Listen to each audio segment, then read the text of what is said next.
Na nafahamu una uwezo kunijibu hili swali langu. Naweza nikapata maelezo kidogo, historia fupi ya Kibiti? Naam, kwanza Kibiti ni wilaya ambayo tunaweza tukasema imetokana na wilaya kongwe Ikwiriri, ambayo Ikwiriri na yenyewe imetokana na umeme ulikata. Kwa hiyo kabla ya hii wilaya ya Kibiti kuitwa wilaya, ilikuwa chini ya wilaya Rufiji, ambapo sasa hivi imepanda hadi sasa ni wilaya kamili.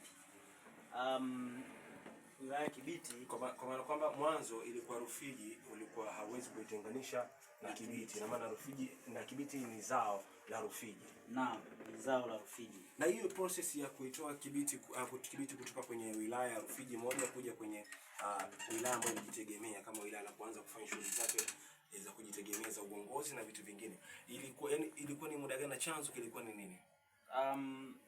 Nadhani ni ongezeko la watu, lakini pia kama nakumbuka wale wasikilizaji watakuwa wanakumbuka, kuna miaka ya 2018 17 kulikuwa na matukio hapa ambayo yalikuwa yanapelekea usalama wa raia na mali zao. Ndio ile kipindi kile wanaenda Kibiti unaweka mwanaume kabisa. Yeah. Ilikuwa ukiulizwa kwamba uko wapi, kwamba ukijibu upo Kibiti, basi mtu anakuambia pole.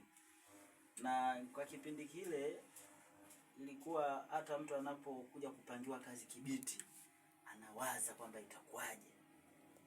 Na pia kwa upande wa fursa, unapomwambia bwana Kibiti kuna fursa, yani mtu alikuwa haamini kama mchanganya, naelewi mchanganya kwamba Kibiti kweli kuna watu wanaishi na fursa zipo.